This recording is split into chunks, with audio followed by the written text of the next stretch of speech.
Welcome back to Airgun Academy.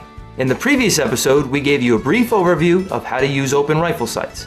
For this episode, I'll show you how to adjust rifle sights. Once you're able to use and adjust these sights properly, you'll be shooting on target in no time. To demonstrate this lesson, I'll be using the Airgun Bronco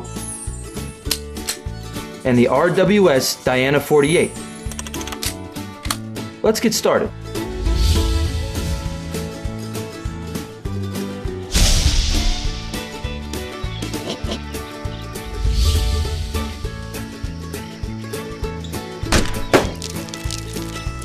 If pellets aren't striking your target where you want them to strike, it's time to adjust your sights. So it's good to know that a lot of air rifles have open sights that allow you to adjust for horizontal as well as vertical pellet correction. First off, the rear sight is where the adjustments are made. And the most important thing to remember is that you move the rear sight in the direction of where you want the pellet to move. In other words, if you want the pellet to strike higher on your target, adjust the rear sight notch higher. If you want it to strike to the right, adjust the rear sight notch to the right. Let's take a look at how this actually works by first using the rear sight of this Airgun Bronco.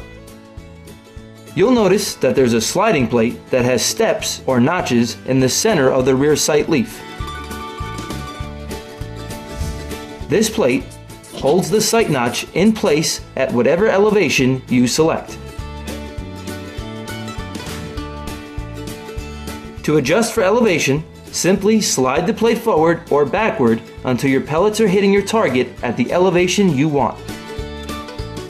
On top of the rifle and behind the sliding plate, you'll see a scale. Use this to help you remember where you slid the plate in order to keep the elevation consistent for when you shoot next time. With this particular rear sight, the further back the plate is slid, the higher the elevation. So a setting of 1 on the scale would be for the lowest elevation, and a setting of 5 would be for the highest elevation. Sometimes it may be impossible to get the exact elevation you need when using a sliding plate for adjustment purposes. So the best thing you can do is get as close as you can to the desired elevation when using this method. I'll show you how to tweak the elevation adjustment to make it more exact in just a moment. But first, let's talk about horizontal adjustment, which is also called windage.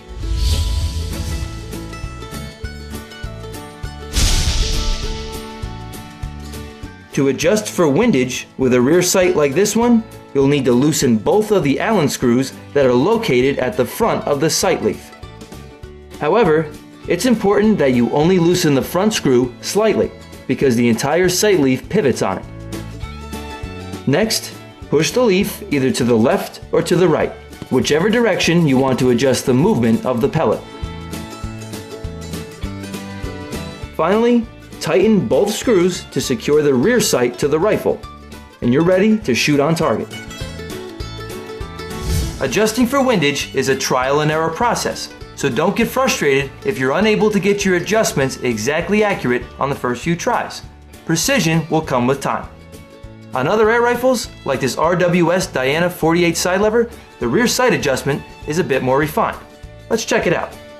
Both horizontal and vertical adjustments on rear sights like this are made by turning tiny knobs.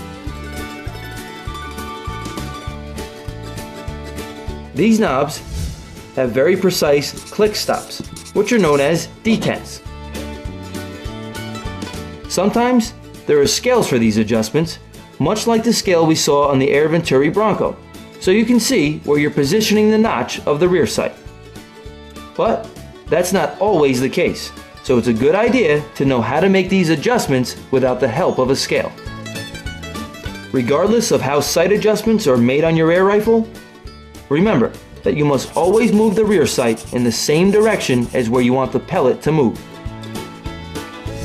Now, you may be asking, What if adjusting the rear sights is not enough to get me on target?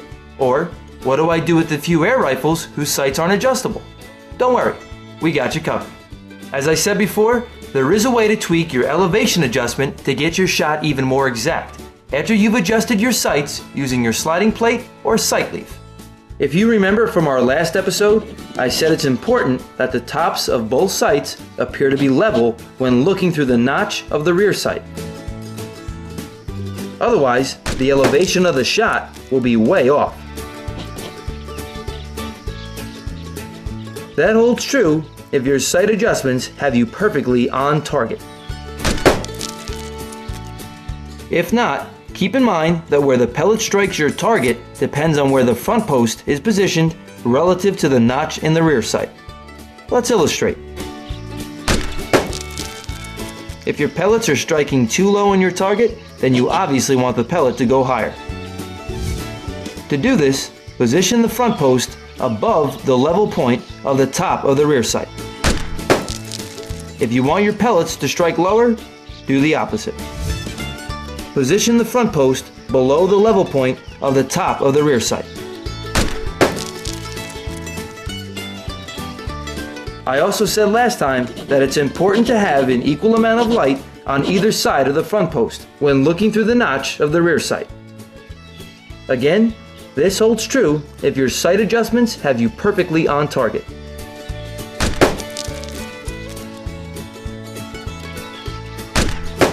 If you find that your pellets are still striking your target too much to the right, and you've adjusted your sights the best you can, then position the front post so that when you look at it through the notch of the rear sight, it appears to be more to the left.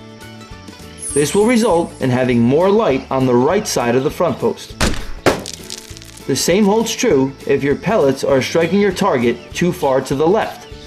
In this case, you want the pellet to move more to the right. Simply position the front post so that it appears more to the right when looking through the notch of the rear sight.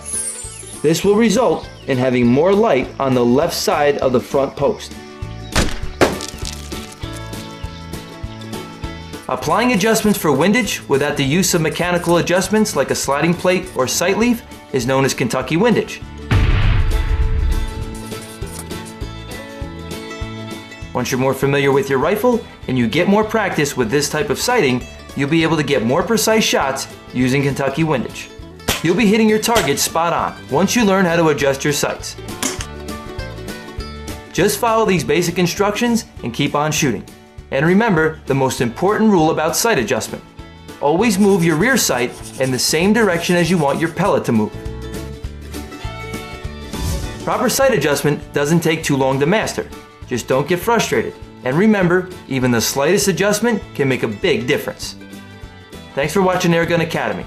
Stay tuned for another great lesson from Pyramyd Air.